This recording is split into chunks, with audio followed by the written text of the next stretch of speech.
Boa noite, João. Boa noite a todos. Boa noite, Tereza Barbosa. Estou aqui mais uma vez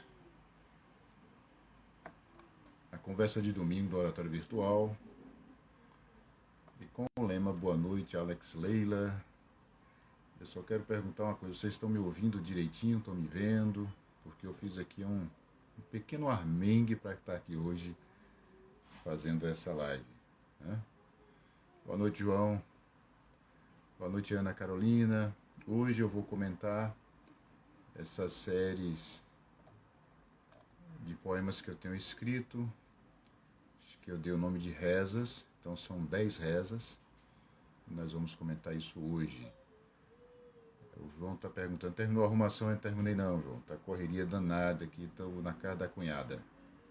Boa noite, Lívia. Boa noite, Judete. Sejam todos bem-vindos.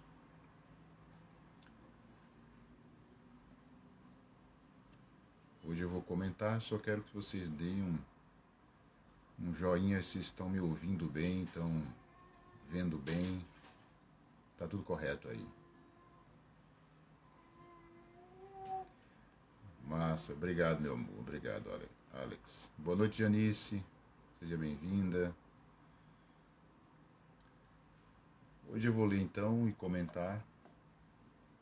Eu estou olhando aqui para o lado porque os arquivos estão aqui do lado.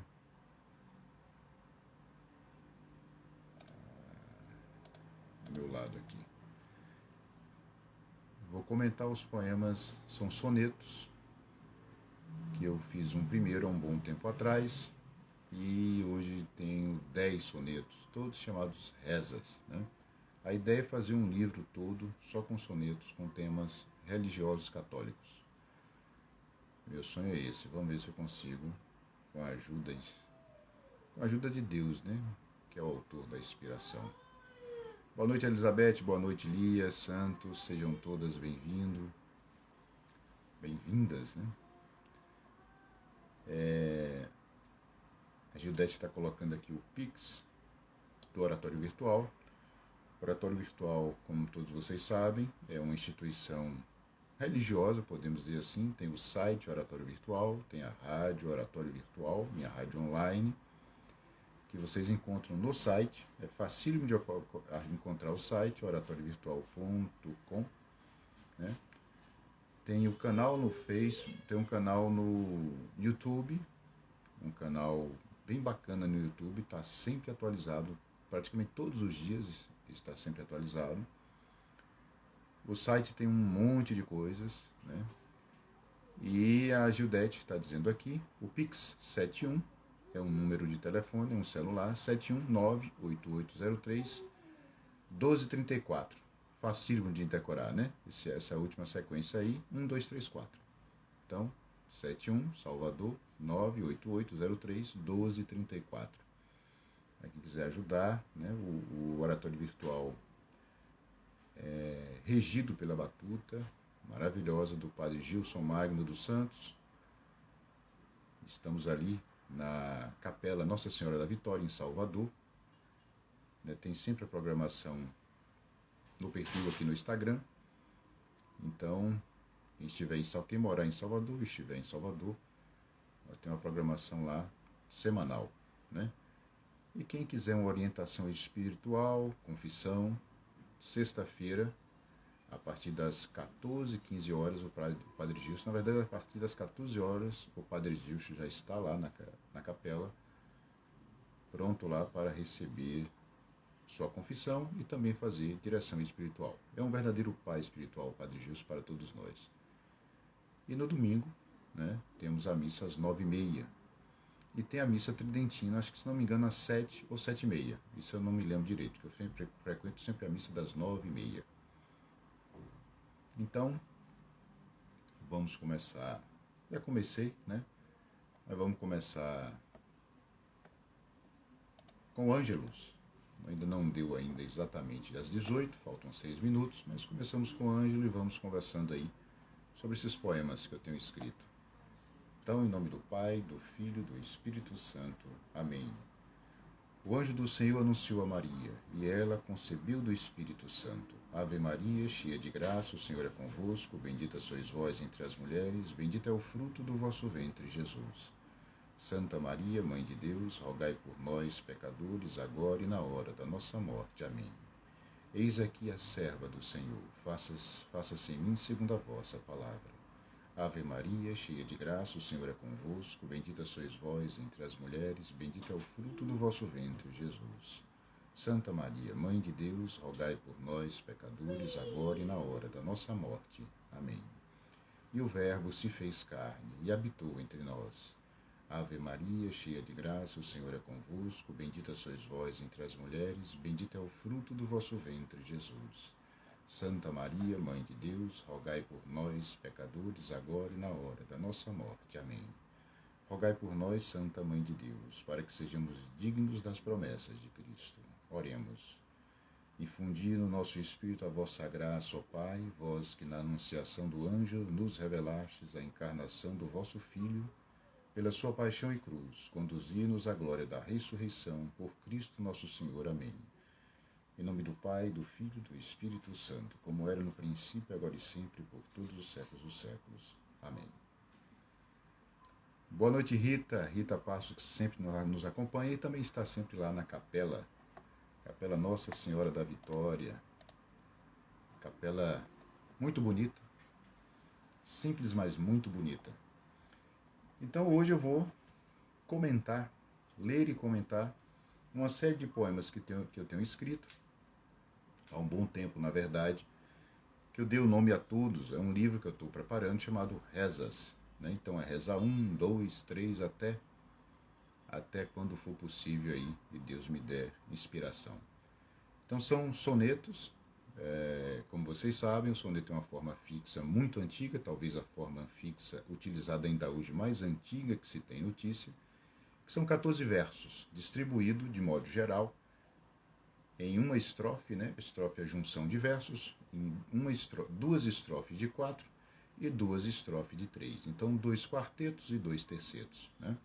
Dizem até, né, que o Dante Alighieri, quando escreveu a sua Divina Comédia, que é escrito também em tercetos, né, na chamada terça rima, a terça rima em Dante é aquela que rima o primeiro verso com o terceiro, o segundo com o verso da segunda estrofe, e assim se encadeia. Então forma uma trindade, né? E o Dante dizem que se inspirou no soneto, que o soneto aparece por volta de 1100 mais ou menos, né? 1100 da nossa era. Então é uma forma muito antiga e ela vai sendo revitalizada ao longo da história da poesia no Ocidente. Então aí em língua portuguesa, ele entra na língua portuguesa, ele é trazido para a língua portuguesa pelo grande poeta Francisco de Sá de Miranda. Sá de Miranda era um erudito, né? Era um nobre erudito e um grande poeta, um imenso poeta. O azar dele foi ter nascido muito próximo do nascimento também, ter vivido muito próximo do nascimento do maior poeta da língua, que é Luís Vaz de Camões.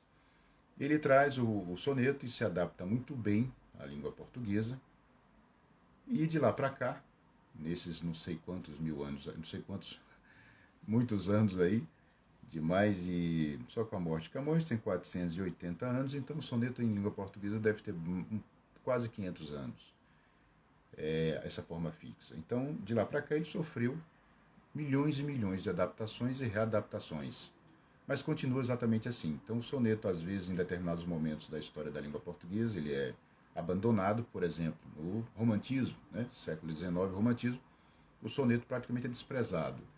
Você vê que em Castro Alves, que foi um gênio da língua, eu admiro cada vez mais Castro Alves, o grande poeta baiano, ele escreveu, acho que não me engano, 4 ou 5 sonetos. Né?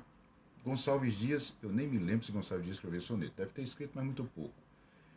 E aí ele volta com força total pós-romantismo com o parnasianismo.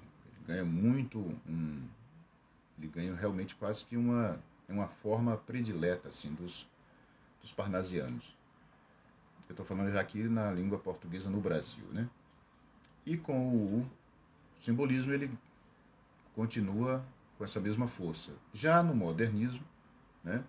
ele perde um pouco de força, mas muitos modernos escreveram sonetos e sonetos modernos maravilhosos. Para vocês terem uma ideia, por exemplo, Vinícius de Moraes é um dos renovadores da lírica amorosa em língua portuguesa no século XX, né, o grande Vinícius de Moraes, não Vinícius Moraes das letras, mas Vinícius Moraes poeta, ele renova a lírica amorosa no soneto, né, que vocês aí já escutaram milhões de vezes, porque também virou música.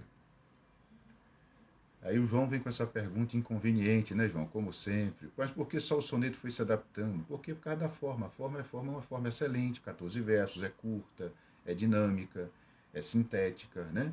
É mais fácil adaptar um soneto do que um épico com 10 cantos, né? Quem é que vai escrever hoje um épico? Apesar que existe o épico moderno, e são muitos bons, né?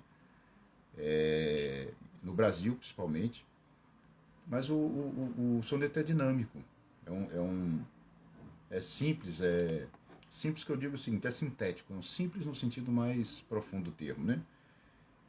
E eu costumo dizer que 14 versos não faz um soneto, porque o soneto na época de Camões, só para vocês terem uma ideia, ele desenvolvia assim, vocês podem ler sem medo, muitos sonetos de Camões é assim, ele começa com uma síntese, ele começa com uma explanação, né? Aquele passo a passo da filosofia, né? Que ele expõe o tema, depois faz a antítese, depois faz a síntese. Então é tese, antítese e síntese. Geralmente um soneto é assim. Só que ele ganha muitas variações ao longo aí, variações temáticas e rítmicas. A forma continua a mesma, né? Esse soneto que eu disse de 4, 4, 3, 3, duas estrofes de 4 versos, duas estrofes de 3 versos, é o famoso italiano, o soneto italiano. Há também o soneto inglês, né, que geralmente vem numa estrofe só, mas os dois últimos versos são destacados, eles têm um recuo para mostrar que ali tem a chamada, o dístico final. O dístico são 2 versos, né, geralmente rimados. Então o rondó não se adaptou, né, João? João está perguntando que o rondó não foi. Mal a Bandeira fez uns, o pessoal ali da geração de 45 fez mais alguns, mas o soneto não. O soneto atravessa e é essa forma por excelência. Então eu escrevi, o primeiro soneto que eu escrevi, Reza 1, né, que eu depois botei o 1, que na verdade era só esse mesmo, mas veio de forma muito assim, até o limite da espontaneidade que se é na arte.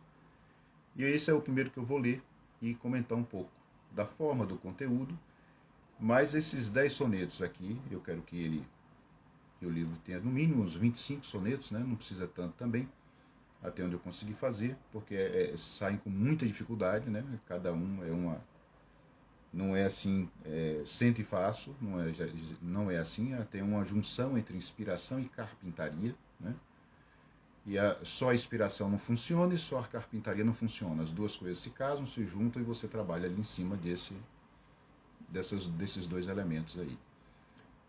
E a ideia é realmente fazer um livro assim, e é um caminho espiritual, né? Então, sem medo de ser feliz, por exemplo, de se chamar, você é um poeta católico, mas eu sou um poeta católico.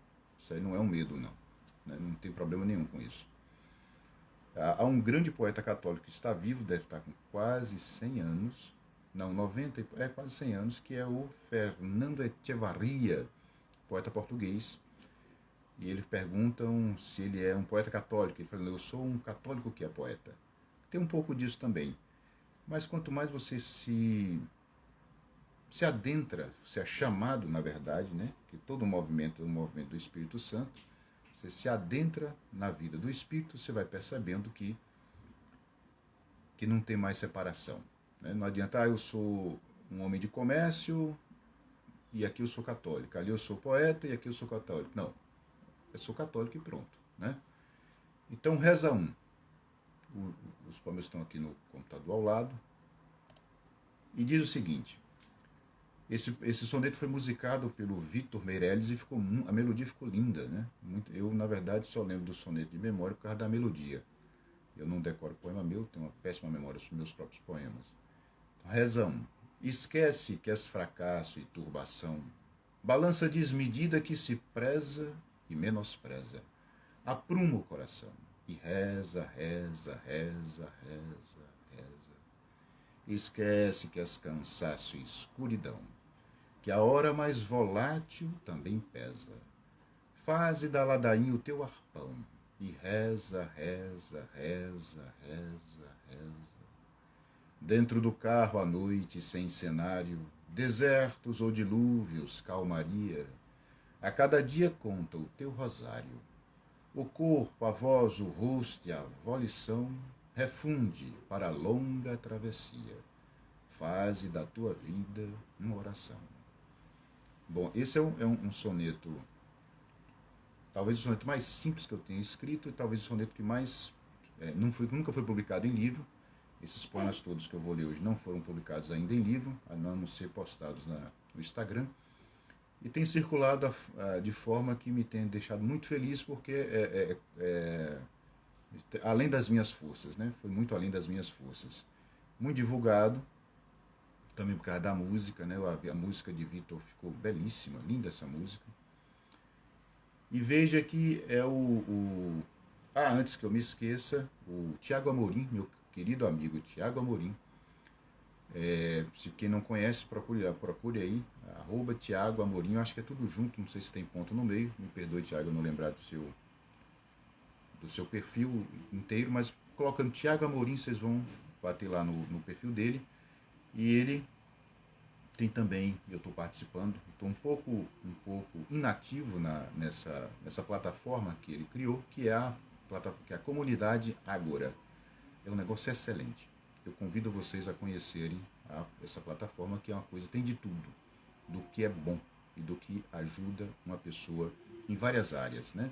Na saúde, tem médicos, tem poetas, tem filósofos, né? Tem uma galera muito, muito boa, um pessoal realmente talentosíssimo. E o Tiago gravou uma videoaula de uns 50 minutos, comentando os 5 primeiros sonetos Reza. Eu fiquei muito emocionado, gostei demais, né? O Tiago, eu sou fã de Tiago há muito tempo, né? Acompanho o trabalho dele há muito tempo, é realmente um trabalho excepcional, né? Coisa incrível. Então recomendo essa videoaula está no perfil dele, na comunidade Ágora, mas vocês acham pelo YouTube. Põe Tiago Amorim, comunidade Ágora, que vocês vão bater lá, né? E aqui a Maria Lima lembra o refrão do oratório: orando com você e por você, eu e minha casa serviremos ao Senhor. Predicata super tecta, né? Então esquece que és fracasso e turbação.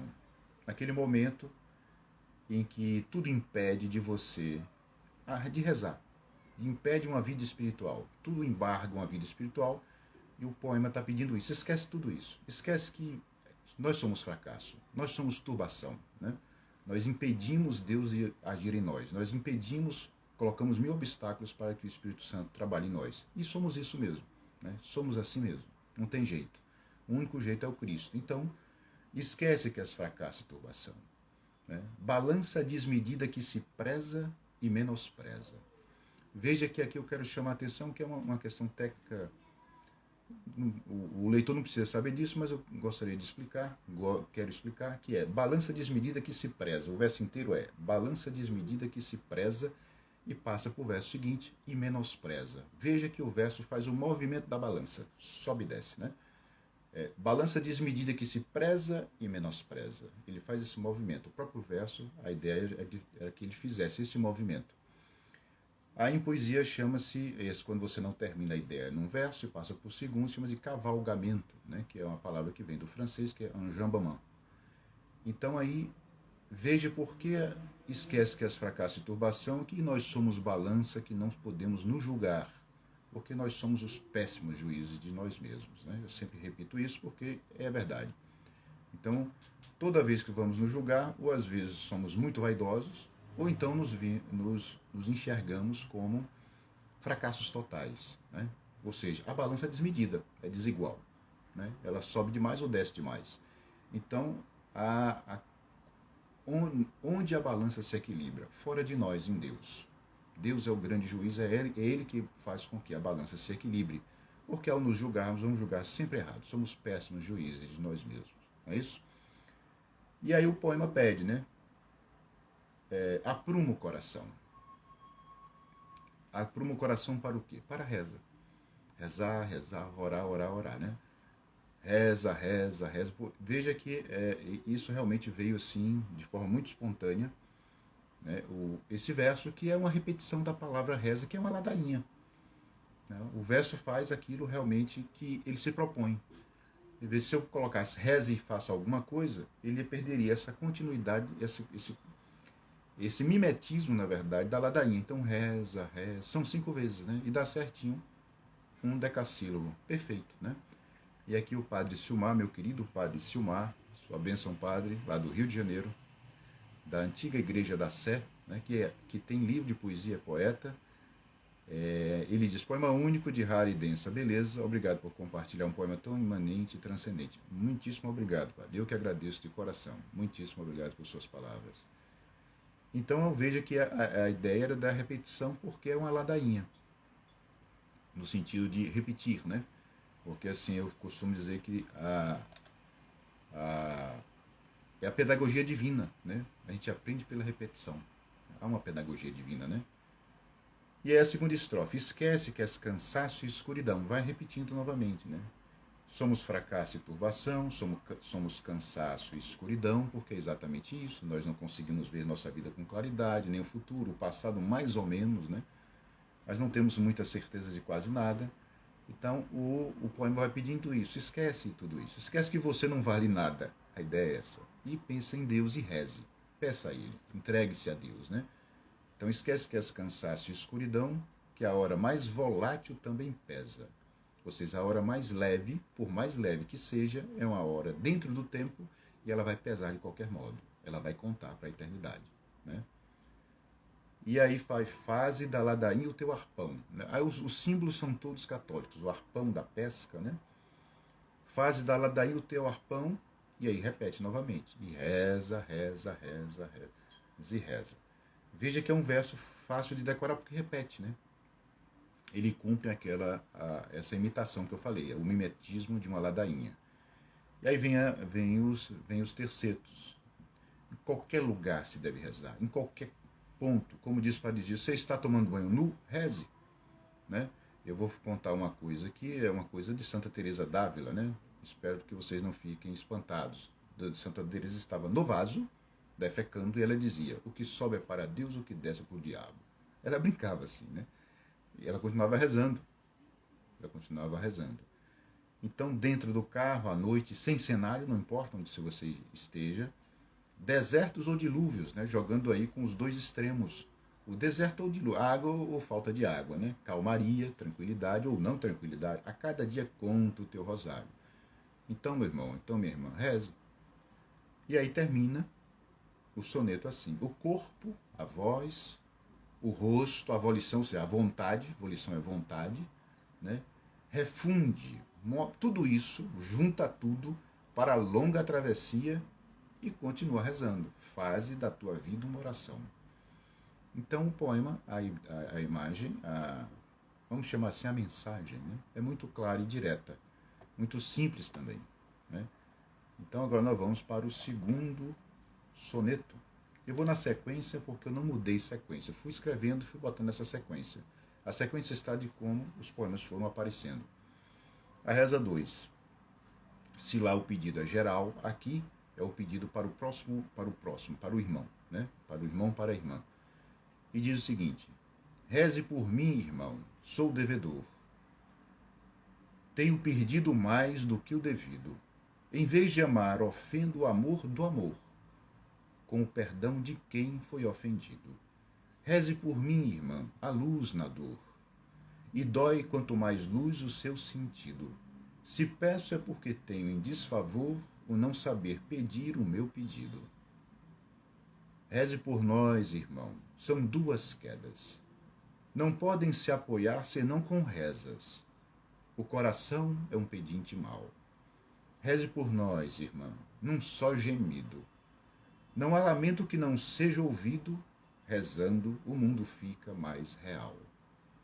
Então aí veja que o mundo fica mais real porque a vida é transcendente.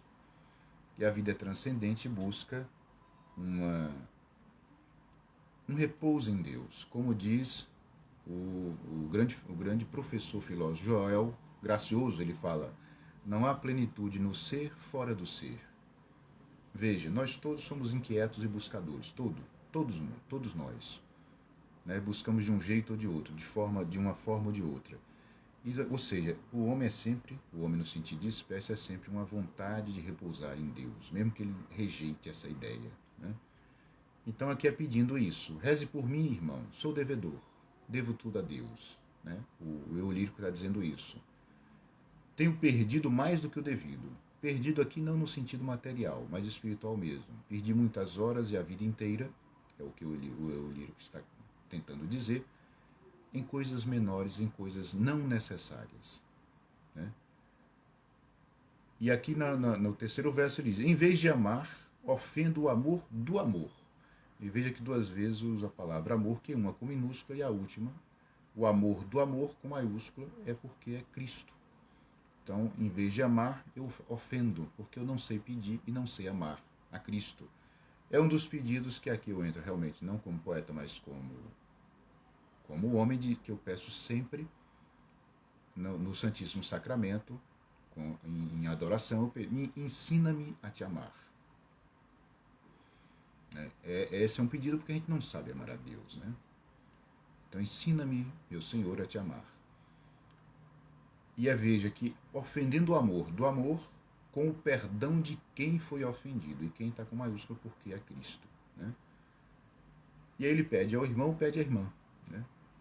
Reze por mim, irmã, a luz na dor. Né?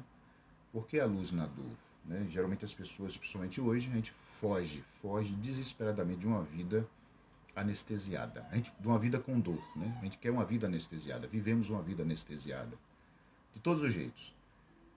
E assim, muitas vezes eu me pergunto, assim, às vezes uma amiga está me contando que uma mãe a mãe morreu de câncer, o filho veio com problemas seríssimos, e ela estava quase desesperada, já estava agoniada, e eu fiquei pensando: será que tudo isso não é Deus mandando algo para que ela abra o meu coração e busque a Deus?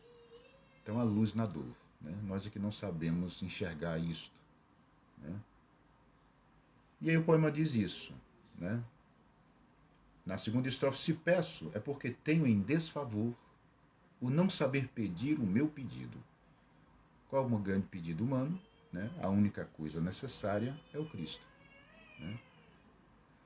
Veja, é muito fácil falar isso, mas é muito difícil seguir o passo a passo. Né?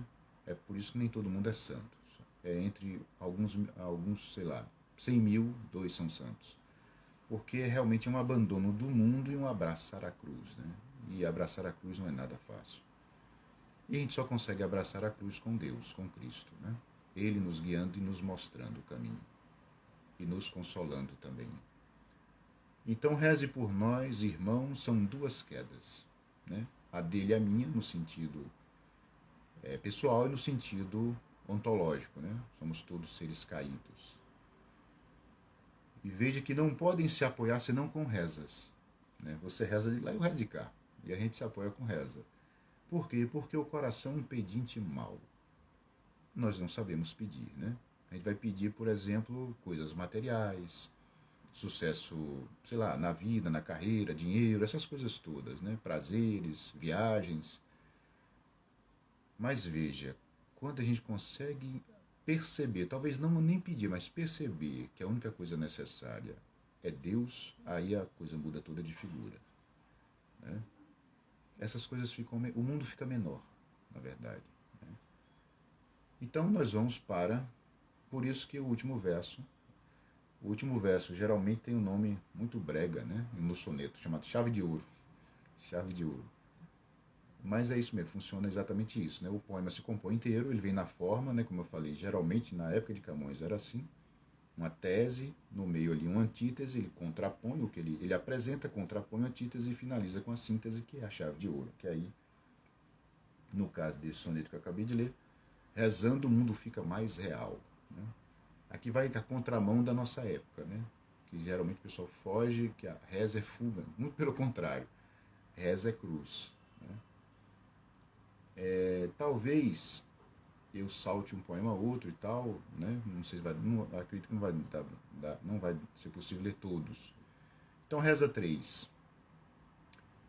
Nessas noites morais de luas cegas, num quarto onde um menino se perdeu, onde a treva se instala e não navega, esquece-te de ti, coração meu. Nas manhãs onde a luz desassossega o tempo que não quer virar museu, uma voz vem da rua e não se entrega, esquece-te de ti, coração meu. Esquece que é melhor não ser e amar. O esquecimento limpa o que não somos, mas não põe no lugar vazio ou breu. Esquece como quem vai repousar, e se entrega à esperança sem sinônimos. Esquece-te de ti, coração meu. Esperança aqui está com maiúscula, porque é o Cristo. Né? Veja, são poemas católicos. A ideia é exatamente essa. Né? Então, tudo aqui é uma caminhada, ou uma tentativa de caminhada espiritual. O padre Silmar está dizendo aqui, é um poema que me toca profundamente, revira nosso avesso. Seu poema é uma navalha na carne, a reza que transubstancia nossas cruzes e o que seria nosso desamparo se não fosse a oração. Bom, é o padre Silmar falando, né? Então eu não preciso repetir nada, eu não preciso acrescentar nada. Quer dizer, muitíssimo obrigado, padre Silmar, muitíssimo obrigado. Agradeço de coração. Então veja, começa com a questão moral. Esse soneto, reza 3. Nessas noites morais de luas cegas. Né? A lua geralmente quando aparece no céu ela brilha, né? Não é cega. E aqui por que noites morais de lua cega? Porque a pessoa, como eu disse no primeiro soneto, né? Somos péssimos juízes de nós mesmos e a balança é desequilibrada. Né? Então, mas aí tem as noites morais que a coisa pesa mais, né? Aqui entra também a questão do exame de consciência. Você faz um exame de consciência de sua vida e você percebe, meu Deus, como eu errei, como eu ofendi a Deus, né? De todas as formas. E no segundo verso, num quarto onde um menino se perdeu. Aí toda a questão da história, da própria história de cada um, da infância até os dias atuais, até onde você se encontra, né? Se perdeu porque não soube amar a Cristo, né? Onde a treva se instala e não navega. A treva para. Né? A treva não tem movimento. É um negócio terrível. Né? Quando tudo isso acontece, quando tudo isso acontecer, o poema pede, esquece-te de ti, coração meu. Ou seja, esquecer de si, né? Abrir-se, deixar-se limpo, né? Esquecer de si, das vaidades, das invejas que todos nós sentimos, né? Do orgulho idiota, enfim, da soberba. Né? Nós todos, na verdade, somos soberbos. Né? Quem diz que não é, porque não conhece o que é soberba. Basta fazer uma pequena análise da sua própria vida, da sua consciência, que você vai perceber que muita coisa é soberba. Mesmo aqueles que parecem ser muito humildes, né? Não são. Quando tudo isso acontecer, esquece de si mesmo. Lembre do Cristo, reze, esquece de si. Não vale a pena lembrar de si mesmo. Né? E veja que quando você coloca o Cristo no lugar de você mesmo, não tem depressão. Muito pelo contrário, tem alegria e tem consolo, felicidade. Né? Basta ler as histórias dos santos, dos místicos, dos servos de Deus, todos aqueles que tiveram uma vida espiritual profunda. Né? Então, quando tudo isso acontecer, esquece-te de ti, coração meu. Né? Bom, agora um poema para Nossa Senhora. É a reza 4. E é tudo para ela. O poema é tudo para ela. Ele é sempre pedindo, né? Esconda-me nas dobras do teu manto. O T aqui é maiúsculo porque é Nossa Senhora. Esconda-me nas dobras do teu manto. Ali onde o azul é invisível. Da invisibilidade faz-me um cântico, e recolhido em ti serei possível. As rosas que rezei murcharam pobres. O prêmio do perfume não é meu, e por mais que o meu ser por ti se dobre, Sou Lázaro chorando o que perdeu. O corpo, como as pálpebras, se fecha, prostrado na pobreza de si mesmo, da argila requeimar qualquer moléstia. Incêndio silencioso, mãe que chora. A lágrima que forja o barro aceso, a quem pedir, senão a ti, Senhora? Pedir a mãe de Deus, né? Pedir a mãe de Deus. Porque você imagina, Deus se encarna. Deus vem à terra e se encarna. E ele se encarna numa mulher pura, sem pecado original. Uma mulher que aceita todas as dores por amor ao Cristo. Né? Então é a quem pedir senão a ela. Né? Por isso o eu lírico aqui pede: esconda-me nas dobras do teu manto. Né? Ali estarei protegido. Todos nós que pedirmos isso. Né? Ali onde o azul é invisível, o azul no sentido de amplitude, de grandeza, né? O céu azul é como se fosse o manto claro e limpo de Nossa Senhora. Porque sendo ele invisível, eu também serei invisível a quem quer me fazer mal, a demônios, a mim mesmo. Eu serei invisível a mim mesmo. Por isso também, esquece-te de ti, coração meu. Então, da invisibilidade faz-me um cântico. Faça que eu aprenda a pedir, a cantar, né? A louvar. Louvar não é só da boca para fora, né? Como diz a liturgia das horas, é um entrelaçamento perfeito entre o que o espírito profundo, o coração, o que a boca diz e a mente. Então, é tanto que há momentos de conexão maior, né? De comunhão maior. E recolhido em ti, em Nossa Senhora, no manto de Nossa Senhora, onde o azul vai me esconder, né? Serei possível. Só assim eu serei possível.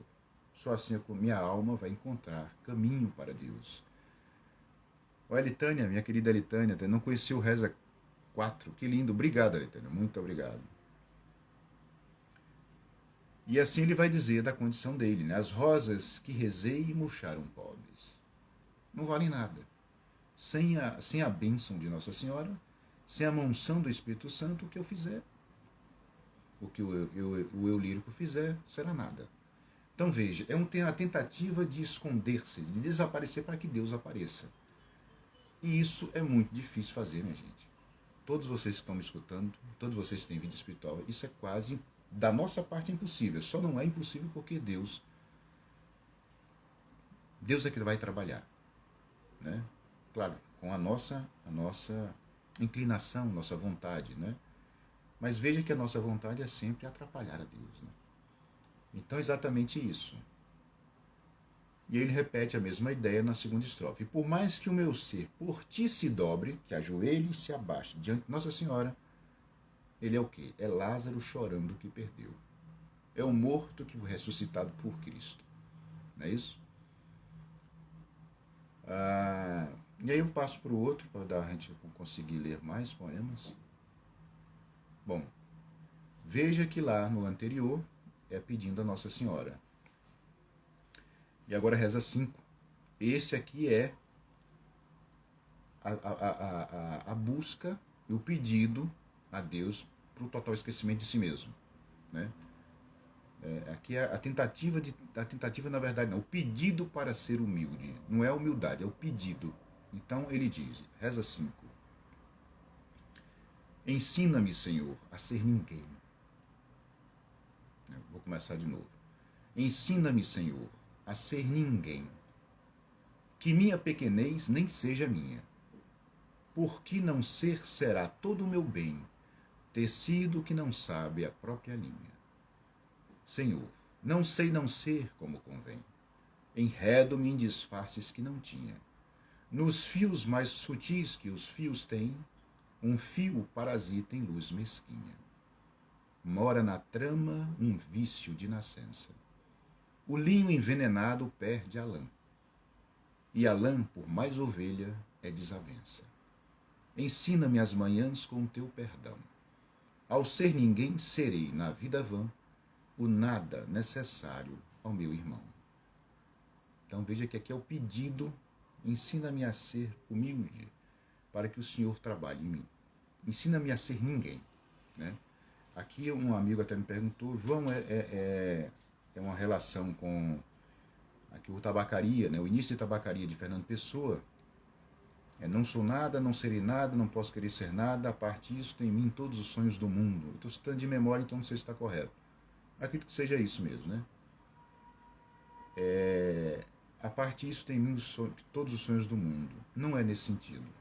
É no sentido de preparar a alma para ser nada no mundo, o desapego total, né? Para que Deus, para que Cristo, para que a Santíssima Trindade trabalhe. Né? Então, por isso que ele diz que ensina-me, Senhor, a ser ninguém e que a pequenez nem seja minha. Né? Não seja não é da minha parte, é dele. Né? Do eu lírico que está dizendo isso. E aí veja que eu começo, isso foi intencional, né? No desenvolvimento do poema, eu quero falar uma questão estrutural do soneto. Começa com a questão do ensina-me, Senhor, a ser ninguém, que minha pequenez nem seja minha, porque não ser será todo o meu bem. São 3 versos iniciais que não fala nada de tecido, tecido mesmo. E no 4º verso entra o tecido. Tecido que não sabe a própria linha. Aí a metáfora do tecido vai até quase o final, e até o penúltimo não. Faltando 3 versos para terminar o soneto, para a metáfora de sentido e volta novamente ao pedido de humildade. Né? Então veja, tecido que não sabe a própria linha, Senhor, não sei não ser como convém, enredo-me em disfarces que não tinha, nos fios mais sutis que os fios têm, um fio parasita em luz mesquinha. É a soberba, é a queda. É tanto que no verso seguinte diz, mora na trama um vício de nascença. Né? Aqui é a queda. Mora na trama um vício de nascença. Eu, na verdade, muitas vezes, eu não sei exatamente, não vou me lembrar exatamente a frase, da onde eu tirei o mora na trama, mora um vício de nascença. Um vício, mora um vício em mim. Lembrei. É uma palavra do Padre Gilson Maga. Volta e meia eu dou uma garfada no Padre Gilson Maga e roubo as palavras dele. Numa homilia, ele falou, mora em mim um vício. Eu falei, caramba, isso é um verso. Não sei como é que vai ficar, mas é um verso. E aí ficou, mora na trama um vício de nascença. Né? O poeta está sempre assim. Na verdade, o escritor, de modo geral, ele está sempre atento ao que se fala, ao que se ouve. Né? Está sempre atento a isso, porque dali pode surgir uma ideia, pode surgir um poema, um conto, um romance. Né? Muitos romances nos surgiram assim de frases ouvidas. Né? Isso não é exagero, isso é assim mesmo. Então veja que o miolo, né, os 3 versos iniciais, os 3 versos finais, não falam de tecido. E o miolo fala de tecido, a trama. Então eu pensei realmente assim, como um tecido, um linho, que começa com a borda, tem todo o seu entrelaçamento e no final fecha novamente, voltando à questão da humildade. Quando ele diz, ensina-me as manhãs com teu perdão. Teu com maiúsculo também, porque é Cristo. Ao ser ninguém, serei na vida vã, a vida que eu levo, que é vã, que não é não amando Cristo, o nada necessário ao meu irmão. Ou seja, aceitarei tudo. Né? Aceitarei tudo. O Pai Simão está dizendo aqui que lembra o Espírito de João Batista, é preciso que eu diminua. E ele é exatamente isso, Padre. É exatamente isso. A ideia é exatamente essa. O Senhor matou a charada. São João Batista. É preciso que eu diminua e ele, Cristo, apareça.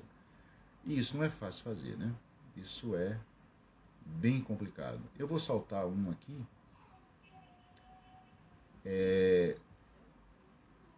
Aqui é o Reza 7. Agora é o Reza 7. Vamos lá. Rezar pelos meus mortos mais antigos. Rezar por essas lápides anônimas. Precisam de orações todos os vivos, e os inimigos contam nossas lâmpadas. Para si mesmo rezar, sempre mendigo.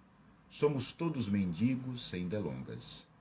Quem reza é porque está muito perdido em tristeza terrestre ou cosmogônica. A alegria também reza em silêncio. São orações as árvores ao vento, os pássaros são preces pelo ar. O azul em genuflexo pede graças. As nuvens são mãos juntas que não passam. O universo parece, então, rezar. Bom, aí começa pela memória pessoal, né? Rezar pelos meus mortos mais antigos, porque realmente eu faço isso. Tem uma lista de oração de vivos e mortos, vou lendo, né, ao longo da semana, ao longo do mês, ao longo do ano, para várias pessoas. E aí começa de forma mais geral. Pessoal, na verdade, parte para um geral, rezar por essas lápides anônimas, mortos no cemitério que a gente não sabe quem é, né? Porque todos precisam de oração. Foi para o inferno, não foi para o inferno, ninguém sabe, aí é Deus. Então, rezar. Veja que tudo é reza, né? Do primeiro ao último poema que até esse momento é tudo rezar. Então precisam de orações todos os vivos, é uma obviedade, né?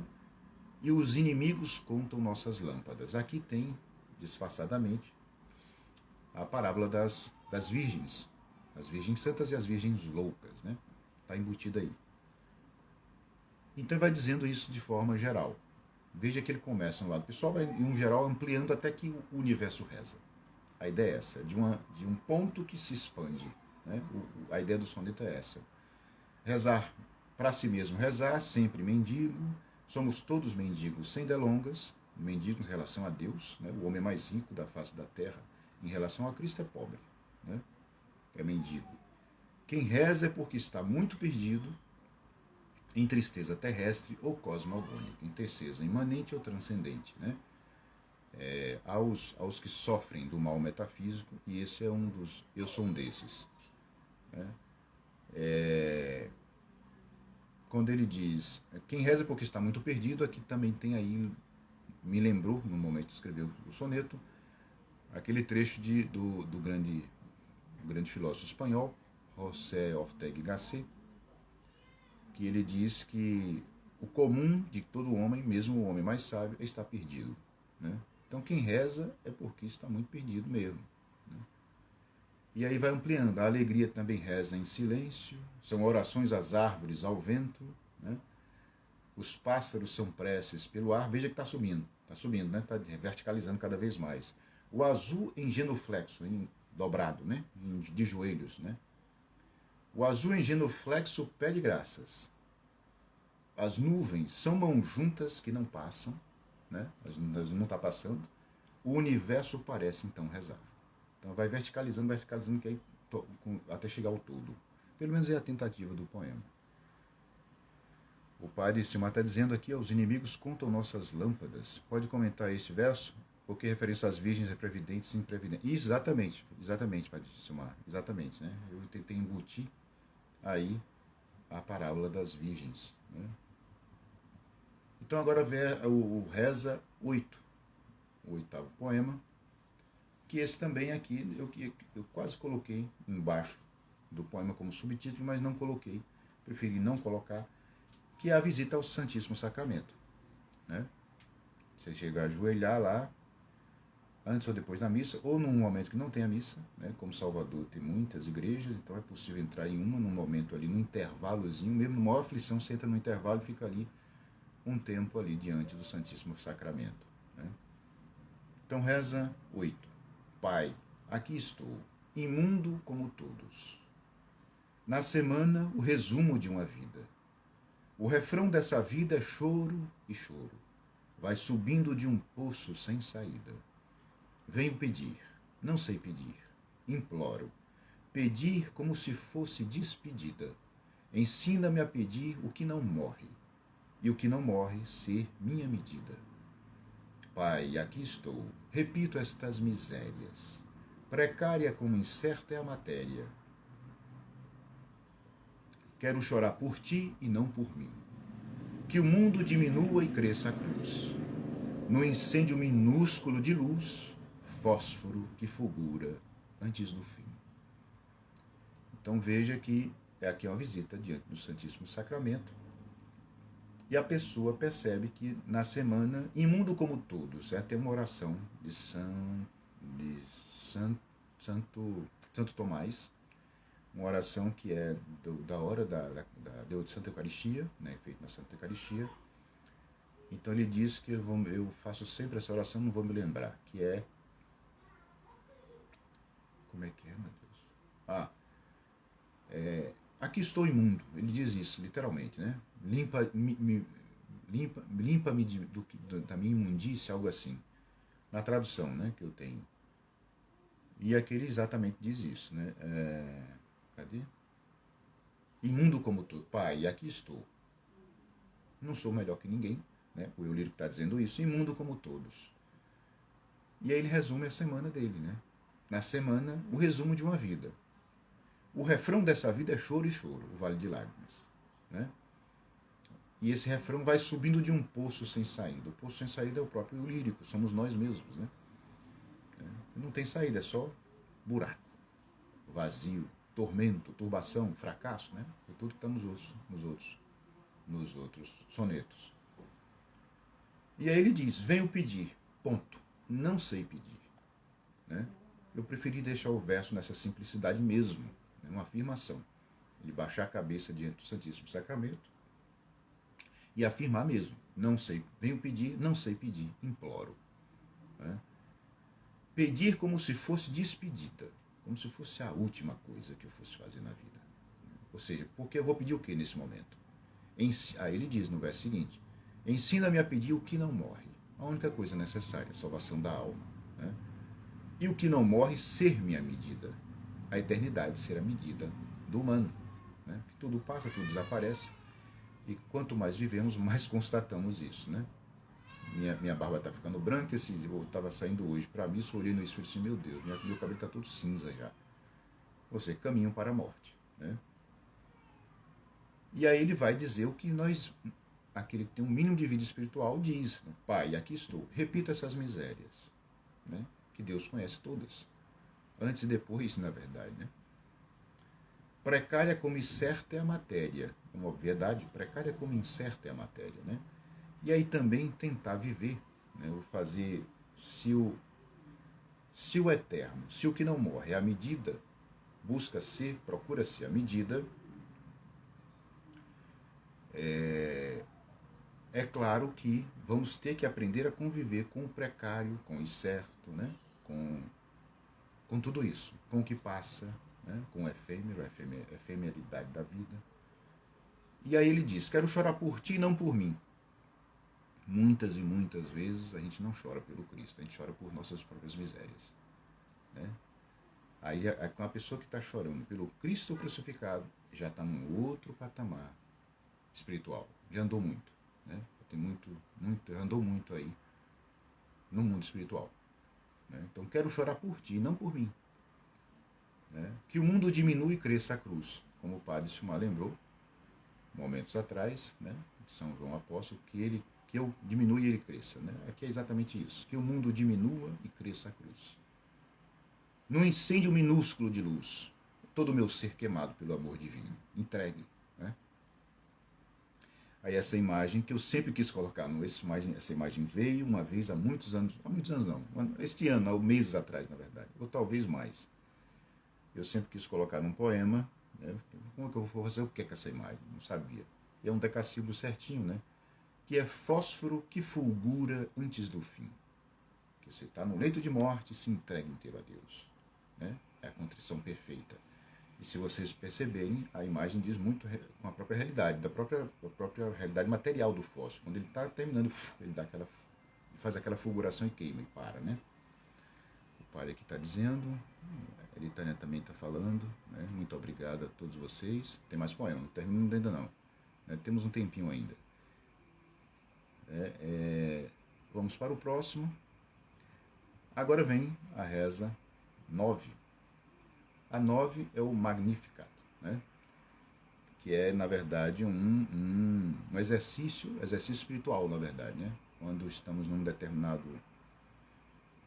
situação ruim, negativa, o diretor espiritual pode pedir, sim, o nosso Magnificat, né? Escrever o que é que Deus se dá, o que é que Deus se deu. Aí você vai lembrando que deu tudo, tudo. Até você se pergunta, Pai amado, né? O que o Senhor me fez, né? A pergunta chega a esse momento, né? No momento ela chega. Então, reza 9 é o Magnificat, né? que diz: quanto me deste, o quanto não mereço. A argila que tem alma. Aí ele vai enumerar, né? Vai enumerar tudo. Quanto me deste, o quanto não mereço. A argila que tem alma, ser no tempo.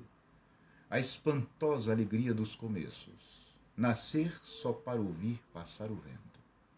Esse é um verso, na verdade, de Fernando Pessoa, que eu adaptei, né? Manhãs de epifania, onde aconteço.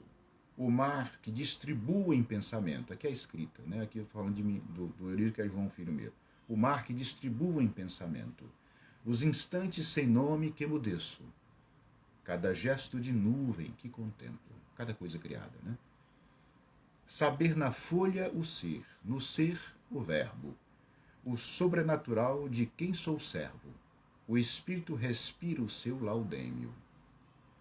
O poema, esse norte, a leste, a voz, a graça imerecida, Deus por nós. Assim a morte se transforma em prêmio. Então veja que o eu lírico vai enumerando todos os bens que Deus fez e dá a ele o tempo todo. Primeiro que o cria dentro do tempo, o faz nascer. Depois o sustenta até a morte. Né? É uma coisa que eu sempre penso. O quão imerecido é o amor que recebemos de Deus. Né? Mesmo sem merecer, mesmo aquela pessoa, o adolescente às vezes tem muito, eu não pedi para nascer, mas você só pode dizer isso que você nasceu. Né?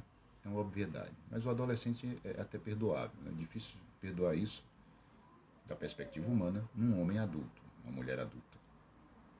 Então veja que ele vai colocando ponto a ponto, listando o que Deus deu. Né? Quanto me deixo, quanto não mereço. A argila que tem alma, barro que tem alma. Né? Todos nós. Ser dentro do tempo, ser no tempo. A espantosa alegria dos começos, de todos os começos. Né? Nascer só para ouvir passar o vento.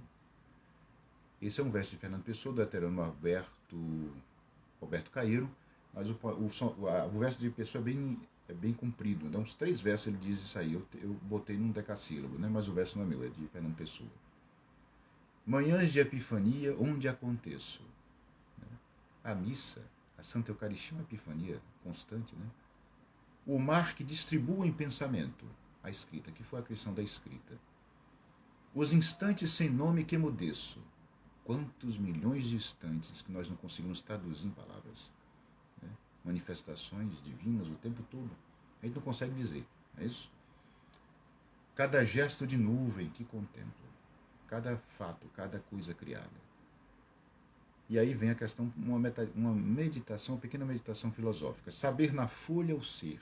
Né? Deus que sustém tudo. Da formiga às galáxias. Né? Saber na folha o ser. No ser, o verbo. O verbo divino. Deus encarnado. Cristo. O sobrenatural de quem sou servo. Então vocês me permitem esse verso, né? Porque realmente não sou ainda o servo. Perfeito, mas é uma tentativa de ser. Então o sobrenatural de quem sou servo. O Espírito Santo meu, respira o seu... Não, o Espírito aqui, perdoe, está em minúsculo. O Espírito de cada um, né? Aquela divisão ternária de que os antigos faziam, né? Os escolásticos, né? Corpo, alma, psiquismo e espírito, que nós chamamos de alma. A profundidade do nosso ser é o Espírito. O Espírito respira o seu laudêmio. O laudêmio é um tipo de imposto que se paga por um determinado imóvel, né? Então está vendo que ele está entregando tudo, dizendo cada coisa, né? O poema, esse norte. Na minha vida, a literatura foi o norte. Né? Foi um norte magnético mesmo. Se eu estou aqui falando com vocês é porque foi Deus que colocou a literatura em minha vida. Isso não é um exagero, digo de coração, não é exagero. A leste, a voz, no sentido de Deus. A graça imerecida de estar vivo, de tudo que tem acontecido, né? Dos livramentos todos. A graça imerecida, Deus por nós. E assim a morte se transforma em prêmio. Não é isso?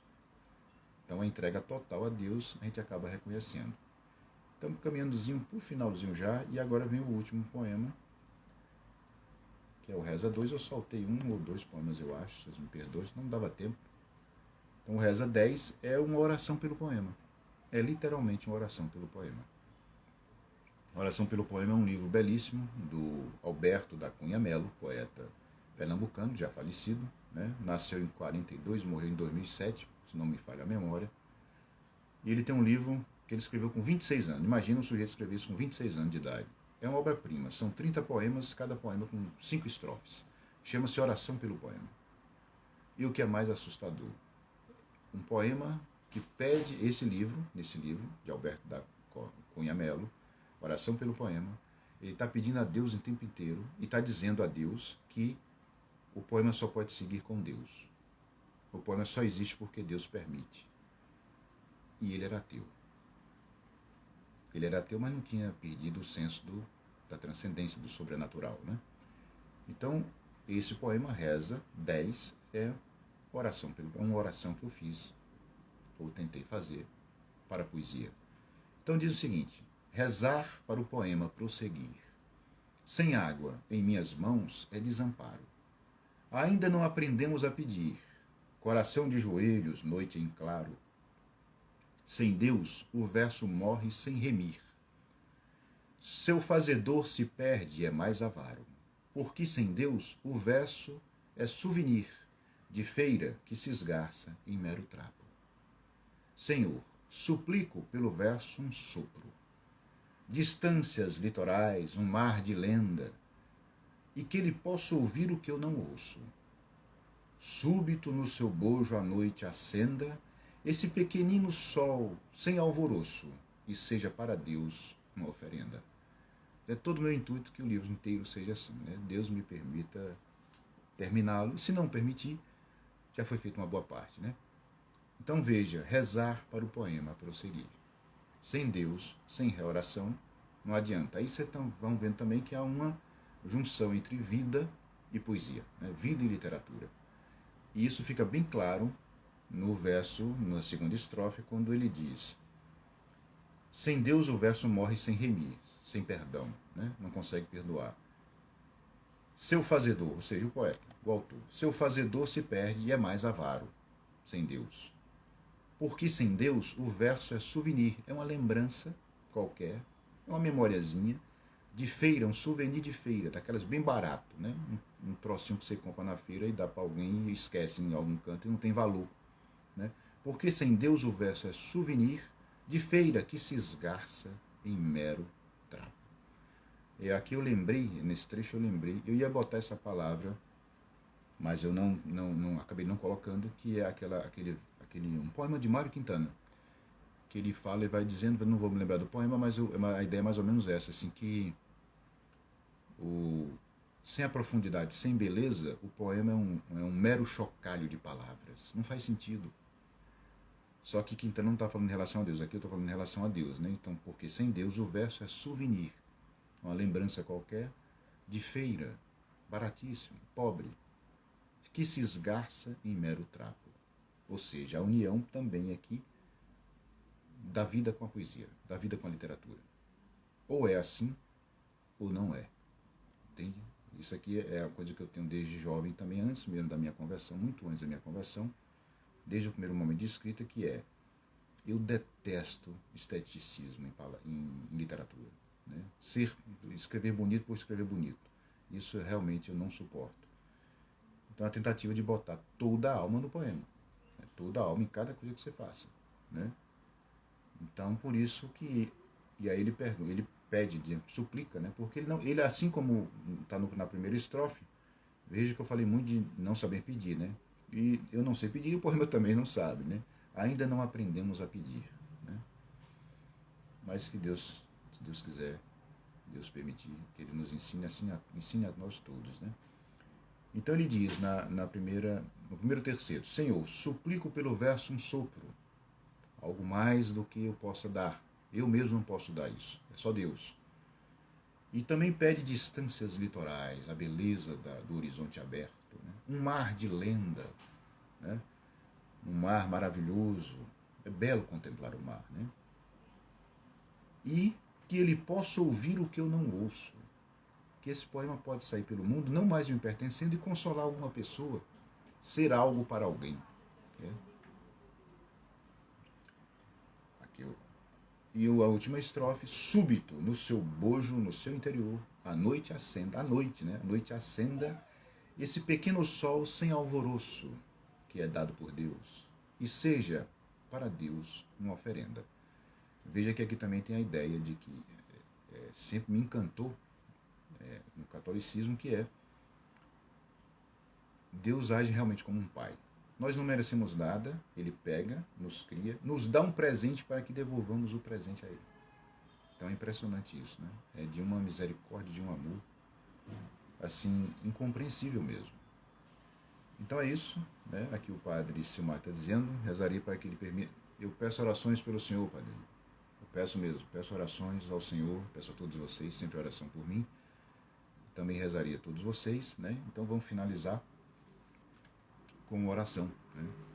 Vamos rezar uma Ave Maria por todos vocês, para que possamos fechar, né? Já falei tanto em reza, né? Então rezemos. Em nome do Pai, do Filho e do Espírito Santo. Amém. Ave Maria, cheia de graça, o Senhor é convosco, bendita sois vós entre as mulheres, bendito é o fruto do vosso ventre, Jesus. Santa Maria, Mãe de Deus, rogai por nós, pecadores, agora e na hora da nossa morte. Amém. Em nome do Pai, do Filho e do Espírito Santo, como era no princípio, agora e sempre, por todos os séculos dos séculos. Amém. Então, gente, muitíssimo obrigado por acompanhar até aqui. Eu acredito que Persson, vocês, né, estão acostumados com o meu querido amigo Persson. Persson deixa essa coisa aqui mais rica, mais bonita, né? Mas hoje foi só comigo mesmo. Então, mas ele não pôde estar aqui, né? Não deu realmente para estar aqui, mas domingo que vem eu espero que estejamos aqui nós dois. Eu gosto muito, muito mesmo de fazer essa live com Persson. Agradeço a todos vocês. Tenham uma santa semana. Essa live vai ficar salva, né? Ela vai ser, acredito que vai ficar salva no perfil e também vai para o